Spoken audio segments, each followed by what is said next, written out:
The space around Jupiter looked like a red ocean of death.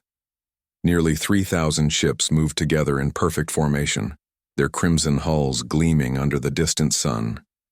This was the Crimson Armada of the Veltharian Empire, and they had never lost a battle. Admiral Crixtall stood on the bridge of his flagship, the World Ender. The massive ship was 15 kilometers long and carried enough firepower to destroy entire planets. Through the viewing window, he watched his fleet approach the human solar system. His 4 eyes glowed with satisfaction. Soon, another species would bow before Veltharian might. "Admiral," his communications officer hissed, "we are receiving signals from the inner system. The humans know we are coming." Crixtall's mandibles clicked in amusement. "Of course they do. Let them tremble. How long until we reach their home world?" 6 standard hours, Admiral." "Excellent. Signal all ship. Commanders, we will demonstrate our power on their outer settlements first. Let them watch their colonies burn before we take their home." The Veltharian Empire had conquered 17 star systems in 10 years. Each time, the pattern was the same. Their massive fleet would arrive, demand surrender, and crush any resistance. Most species gave up after seeing the size of the armada. Those who fought back were wiped out completely. Far away, on Earth's orbital station, Aurora 7, Captain Hyun-woo, Kim stared at the tactical display with growing horror. Red dots filled the screen, each one representing an enemy warship. The computer counted them over and over, but the number never changed. 2,847 ships, sir, Lieutenant Park said from behind him. The outer colonies are requesting immediate evacuation support. Hyun-woo closed his eyes. 3 days ago, they had sent Earth's entire defense fleet to protect the mining colonies near Alpha Centauri. 200 ships, the pride of human engineering. The Veltharians had destroyed them all in less than an hour. Only 12 escape pods had made it back to tell the story. "How many ships do we have left in the solar system?" Hyun-woo asked, though he already knew the answer. "One, sir, the Prometheus." Hyun-woo turned to look at the young officer. "One ship, against 3,000? "Yes, sir, but the Prometheus is different." That was putting it mildly. The Prometheus was the most classified project in human history, built around technology that nobody fully understood, powered by forces that shouldn't exist. Most of the Admiralty thought it was too dangerous to use. Some thought it was too dangerous to exist at all. On the other side of the station, Commander HFY Park received the emergency summons. She had been expecting it. As captain of the Prometheus, she knew this day would come eventually. She just hoped it would be later rather than sooner. The briefing room was nearly empty when she arrived. Only Admiral Chen, Director Walsh, and Captain Hyun-woo were present. Their faces told her everything she needed to know. "Commander Park," Admiral Chen began, "we need to discuss the Pandora Protocol." HFY felt her stomach drop. "Sir, the drive system hasn't completed testing. We don't fully understand what it might do." "We understand enough," Director Walsh said. 3 years of research, hundreds of simulations. The weapon works." "The weapon is untested in real combat conditions," HFY replied. "And the side effects could be unpredictable." Captain Hyun-woo leaned forward. "Commander, I've seen the reports from Alpha Centauri. The Veltharians didn't just defeat our fleet. They played with them, like cats playing with mice before the kill. They broadcast the entire battle across their empire as entertainment. Sir, I understand the situation is desperate, but..." "The situation is beyond desperate," Admiral Chen interrupted. "We have no other options. The Veltharians will reach Earth in 6 hours. Our ground defenses might hold them for a day, maybe 2.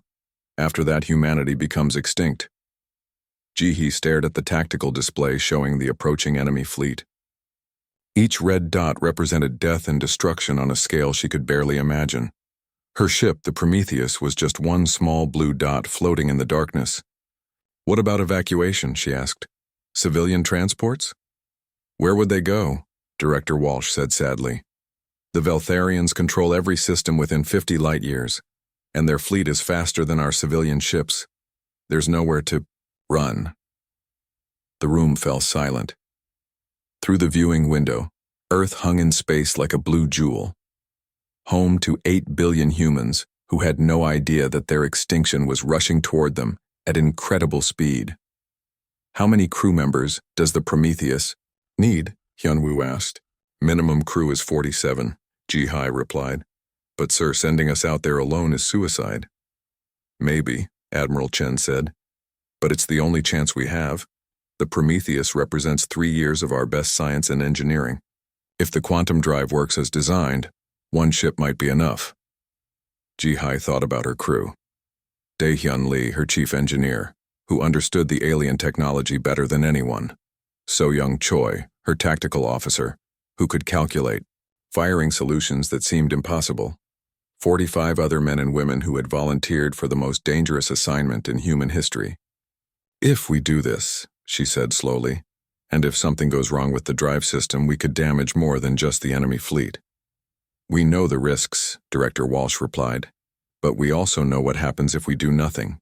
The Veltharians don't take prisoners, they don't allow survivors. Every human colony they've encountered has been completely destroyed." Captain Hyunwoo stood up. "Commander Park, I'm not ordering you to do this. The choice is yours and your crew's. But I want you to know that if you accept this mission, you carry the hopes of our entire species." Ji-hai looked at the enemy fleet display one more time. 3,000 ships full of aliens who saw humans as nothing more than insects to be crushed. Then she thought about Earth, about the children playing in parks who had no idea that monsters were coming for them. "I'll need 2 hours to prepare the ship and brief my crew," she said finally. "You have whatever you need," Admiral Chen replied.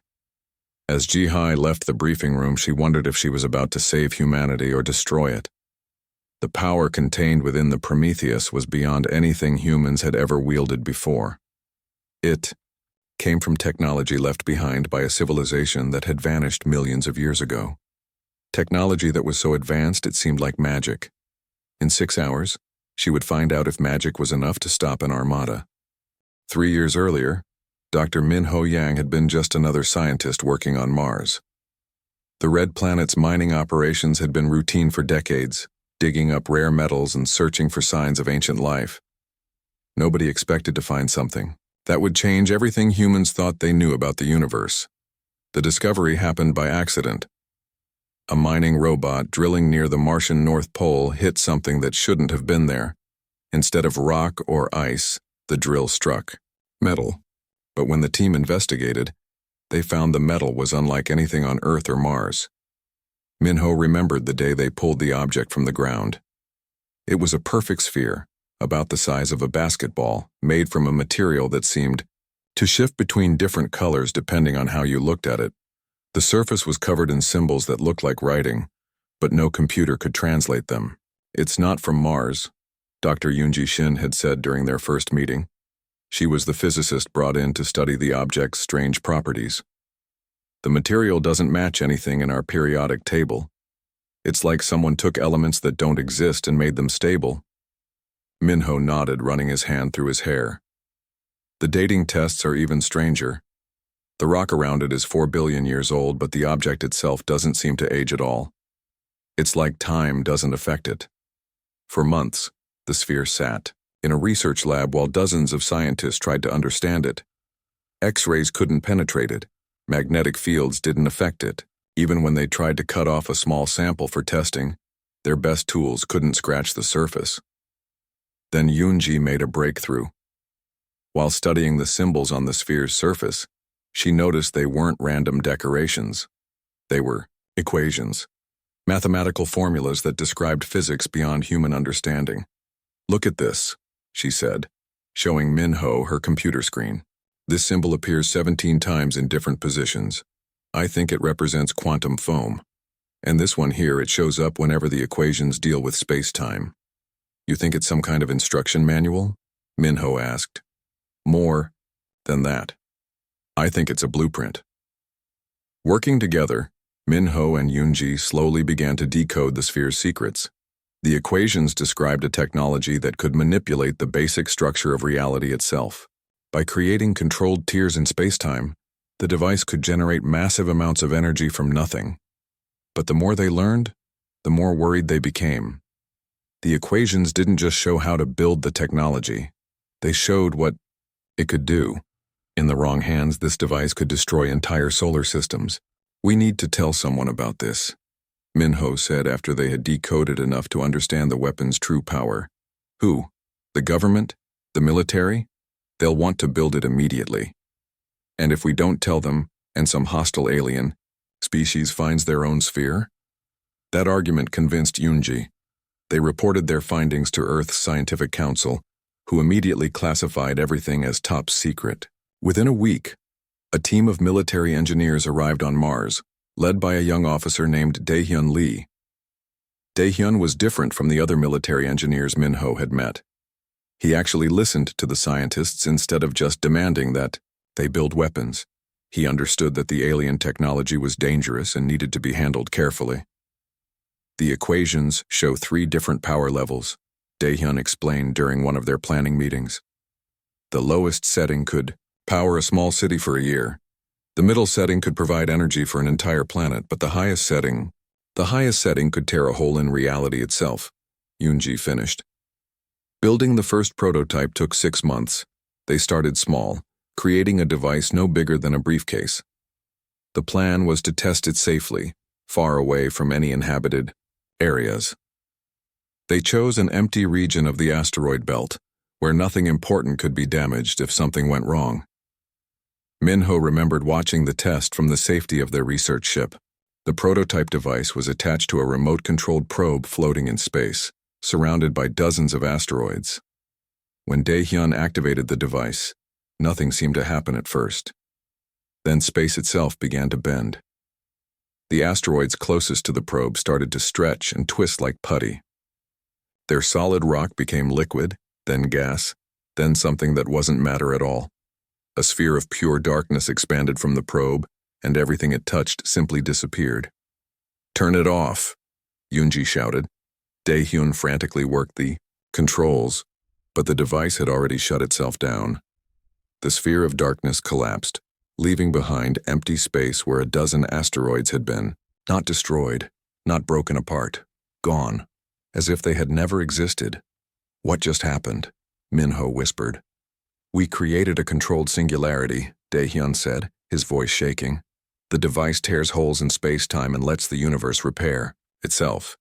Anything caught in the effect gets erased from reality." The test results were sent back to Earth immediately. Within hours, the project was classified at the highest levels of government. They called it the Pandora Protocol and ordered a full-size version to be built. But building a weapon-sized version was much harder than creating a small prototype. The alien equations were incredibly complex, and even tiny mistakes could cause catastrophic failures. It took 2 more years to construct the quantum drive and install it aboard the Prometheus. During that time, Minho and Yunji continued studying the sphere, trying to understand who had built it and why. The mathematical precision was perfect, far beyond human capabilities. Whatever civilization had created this technology was incredibly advanced. "I think they left these spheres as warnings," Yunji said one day. "Think about it. They put the instructions right on the surface, but they made them hard to translate, like they wanted other species to find them eventually, but only after they were smart enough to understand the danger." "A test?" Minho asked.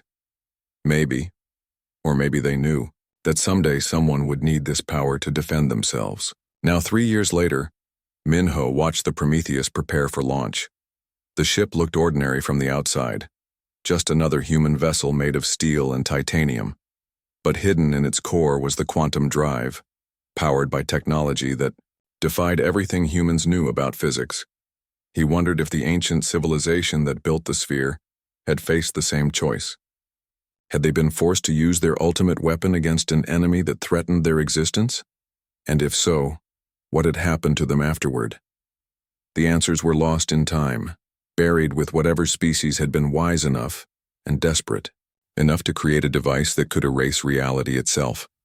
Now it was humanity's turn to wield that power. As the Prometheus moved away from Earth toward the approaching enemy fleet, Minho said a silent prayer to whatever gods might be listening. He prayed that Jihai and her crew would succeed. He prayed that the weapon would work as designed. And most of all, He prayed that humanity would be wise enough to use this terrible power responsibly. The alien sphere sat in its secure laboratory, its strange symbols still glowing faintly in the darkness. The secrets it contained had already changed the course of human history. Soon they would change the galaxy itself. The Prometheus moved through space like a silver needle threading through the darkness. Commander HFY Park stood on the bridge, watching the massive enemy fleet grow larger on the main screen. Each Veltharian ship was 10 times bigger than her vessel, and there were almost 3,000 of them. Distance to enemy fleet, she asked. 2 million kilometers in closing, replied So Young Choi from the tactical station. They've detected us, Captain. All enemy ships are turning in our direction. HFY nodded. She had expected this. A single human ship approaching an entire armada would certainly attract attention. The question was whether the Veltharians would try to communicate first or simply open fire. Captain, called out Lieutenant Sung from communications. We're receiving a transmission from the enemy flagship. Put it on screen. The main display flickered and showed the bridge of an alien warship. The creature that appeared was clearly the fleet commander. He stood nearly 3 meters tall with gray skin, 4 glowing eyes and mandibles that clicked when he spoke. His uniform was decorated with medals and symbols of rank. I am Admiral Krikstal of the Crimson Armada, the alien said in perfect English. You have entered Veltharian space without permission. Identify yourself immediately. HFY stepped forward. This is Commander HFY Park of the Terran defense ship Prometheus. You are in our solar system, Admiral. We should be asking you to identify yourself. Krikstal's mandibles clicked in what might have been laughter. Your solar system? Little human, your species controls nothing. We have claimed this region for the Veltharian Empire. Your people have one chance to surrender peacefully. What are your terms? HFY asked, though she already knew the answer. Complete submission. Your world will become a colony of our empire. Your people will work for us. Some will be allowed to live if they prove useful. Those who resist will be eliminated. Behind Krikstal, other Veltharian officers made sounds that were clearly amusement. They found the situation funny. A single human ship trying to negotiate with their entire fleet. And if we refuse? HFY asked. Then we will demonstrate why. Refusal is not wise. The transmission ended. On the tactical display, HFY watched as 50 Veltharian destroyers broke away from the main fleet. They moved toward the outer edge of the solar system, where Pluto orbited in the cold darkness. What are they doing? Asked Dae-Hyun Lee from the engineering station. So Young checked her instruments. They're targeting Pluto, Captain. All 50 ships are charging their main weapons. HFY felt sick. Pluto might be a small, cold world, but it was home to research stations and mining facilities. Thousands of people lived there, studying the outer solar system and mining rare elements from the dwarf planet's surface. Are there still people on Pluto? She asked. Yes, Captain, So Young replied. 7 research stations and 2 mining colonies, about 12,000 civilians. The 50 Veltharian ships reached firing position. Their weapons glowed with deadly energy. Then, all at once, they fired. Streams of plasma and antimatter beams struck Pluto from every direction. The small world's surface began to glow and crack.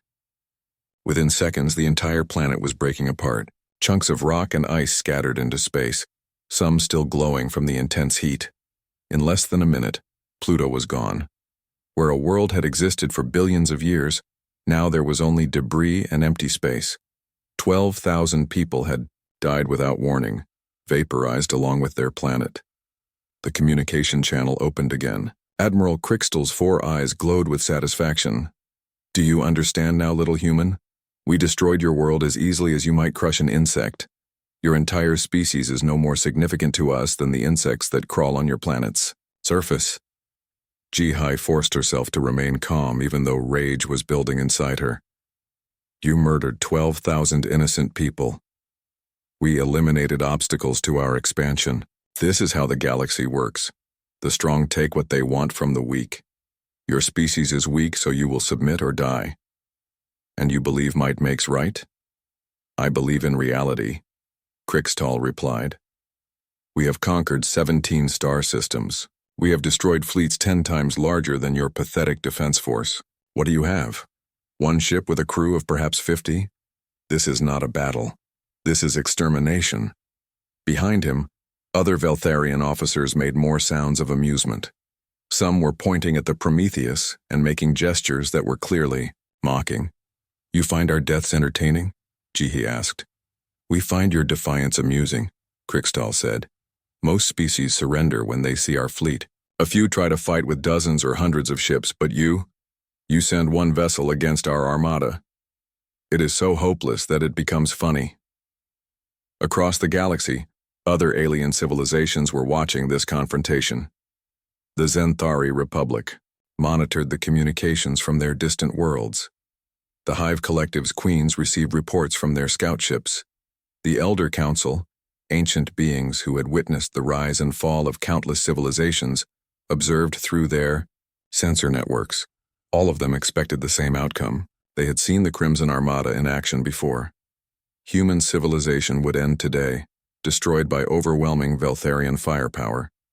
It was tragic, but not surprising. The galaxy was a dangerous place for young species. On the bridge of the Prometheus, Jihi made her decision. She looked at her crew, these brave men and women who had volunteered for what everyone expected to be a suicide mission. Dae-hyun at his engineering station, ready to control forces that could reshape reality. So young at tactical, calculating targets and firing solutions. 45 other crew members at their posts, prepared to face impossible odds. Admiral Krikstal, Jihi said, her voice calm and steady. I want you to know that we tried to solve this peacefully. We offered to negotiate. We gave you the chance to leave our system without violence. And what does that matter now? Krikstal laughed. You cannot negotiate from a position of weakness. You have nothing to offer and no power to enforce your demands. You're right about one thing, Jihi replied. We do have power. More power than you can imagine. Krikstal's amusement faded slightly. Threats from a dying species are meaningless. This isn't a threat, Admiral, it's a warning. Jihi turned to her crew. So Young was already running targeting calculations. Dae-hyun had his hands over the quantum drive controls, waiting for her order. The rest of the bridge crew watched, her with expressions of trust and determination. She looked back at the main screen where Admiral Krikstal waited for her response. Behind him, nearly 3,000 warships filled space like a red ocean of death. They had destroyed worlds, conquered civilizations, and murdered billions of innocent beings. Now they had come to destroy humanity. Admiral, Jihi said quietly, we tried to warn you. She nodded to So-young, who began the targeting sequence. The Prometheus started to turn, aligning itself with the center of the enemy fleet. Deep in the ship's core, the quantum drive began to charge, drawing power from sources that defied physics. Krikstal saw something in Jihi's expression that made his 4 eyes narrow. For the first time, he looked uncertain. What are you doing? He demanded. The Prometheus began to glow. It started as a faint blue shimmer around the ship's hull, barely visible against the darkness of space. But as Chief Engineer Dae-hyun Lee brought the quantum drive online, the glow intensified. The light wasn't reflecting off the ship's surface. It was coming from within the metal itself, as if the very atoms were being charged with impossible energy. What is that? Admiral Krikstal demanded from the main screen.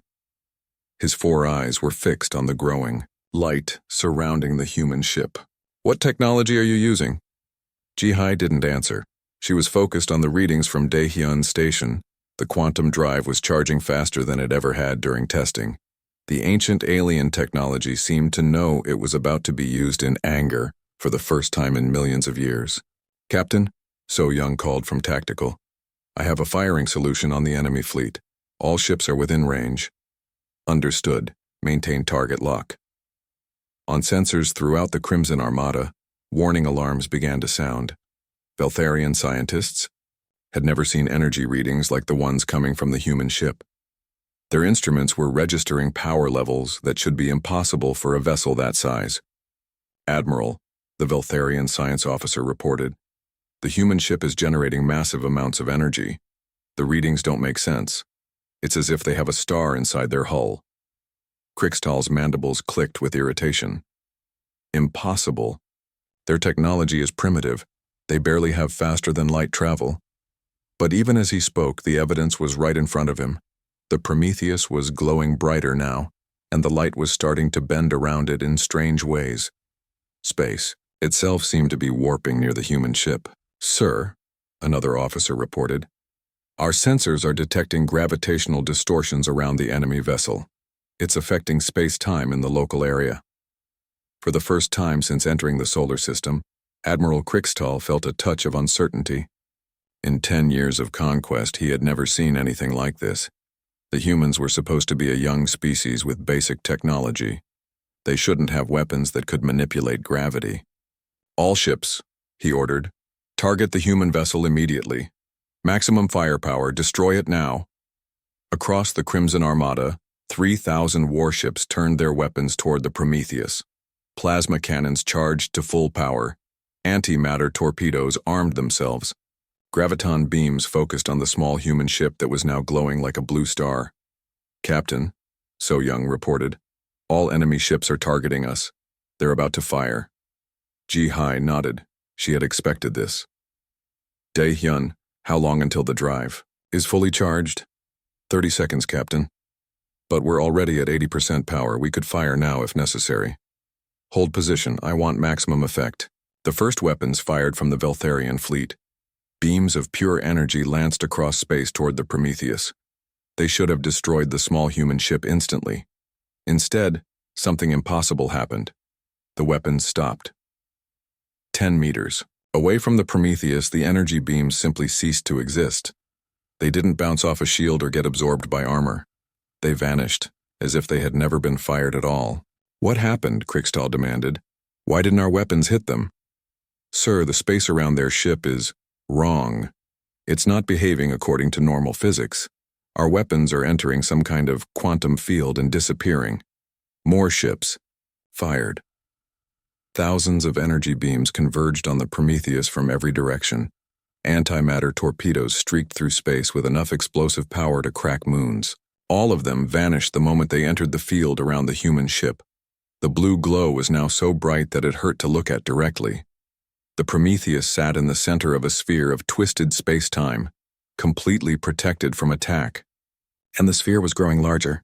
"Captain," Dae-hyun called out, his voice tight with concentration. "The drive is approaching full charge, but the field effect is expanding faster than we calculated. If we don't fire soon, we might not be able to control it."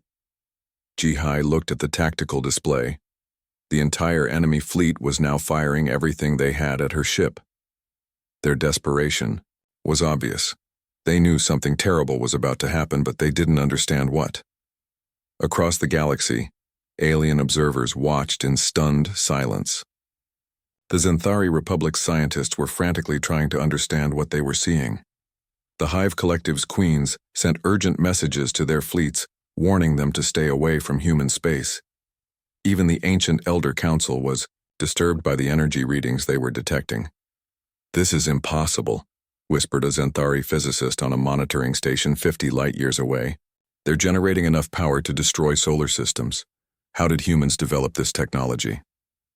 On the bridge of the Prometheus, Ji-Hai felt the weight of history pressing down on her shoulders. In the next few moments, she would either save humanity or destroy it. The weapon they were about to use was beyond anything humans had ever wielded. It was beyond anything most species could even imagine. Dae-hyun, final status report. "Drive at 100% charge, Captain. All systems, nominal. The quantum field is stable but expanding rapidly. We need to fire within the next 60 seconds or risk losing control." So Young, confirm target. Target confirmed. Center mass of the enemy fleet. All ships within effective range. Ji-Hai took a deep breath. Around her, the bridge crew waited for her order. These 47 men and women had volunteered to risk everything for their species. They trusted her to make the right choice. "All stations prepare for quantum discharge. This is not a drill. Admiral Crickstall watched the human ship with growing horror. The blue glow had become so intense that it was visible from across the solar system. His sensors were detecting energy signatures that shouldn't exist in nature. Whatever the humans were about to do, it was going to be catastrophic. All ships, emergency withdrawal, he ordered. Move away from the human vessel immediately. But it was too late. The Crimson Armada was too large and too close together to retreat quickly. The massive dreadnoughts needed time to turn and accelerate. Time they didn't have. On the Prometheus, Ji-Hai raised her hand. The bridge fell silent except for the humming of the quantum drive. Through the view screen, she could see the enemy fleet trying desperately to escape. 3,000 ships full of beings who had murdered innocent humans and destroyed entire civilizations. Fire, she said quietly. Dae-Hyun's hand moved to the control panel. His finger hovered over the firing button for just a moment. Then he pressed it. Reality tore open. For one brief instant, a hole appeared in the fabric of space-time itself. Through that hole, the power of creation and destruction flowed like water through a broken dam. The quantum field around the Prometheus collapsed inward, then exploded outward in a sphere of absolute nothingness. The sphere expanded at nearly the speed of light, consuming everything in its path. And everything it touched simply stopped existing. Silence. Not the quiet of space where sound cannot travel. This was something deeper. A complete absence that swallowed everything it touched. Where the Crimson Armada had been, there was now nothing at all. The sphere of nothingness expanded for exactly 4.7 seconds before collapsing back into normal space. When it was gone, the local area looked completely empty. No wreckage, no debris, no trace that nearly 3,000 warships had ever existed. The Veltharian Empire's most powerful fleet had been erased from reality itself. Commander Ji-Hai Park stared at the tactical display in stunned silence. The screen showed empty space where moments before it had been filled with red enemy contacts. Her hand shook as she gripped the captain's chair. "Status report," she said, her voice barely above a whisper. "All enemy contacts eliminated." "So young," Choi reported, her own voice filled with disbelief. "I'm reading no ships, no debris, no energy signatures. It's like they were never there." Chief Engineer Dae-Hyun Lee checked his instruments with trembling fingers. "Quantum drive is offline and cooling down. All systems stable. The weapon functioned exactly as designed." Around the bridge, the crew sat in shocked silence. They had known the weapon was powerful, but seeing it in action was something entirely different. They had just witnessed the complete erasure of an entire fleet.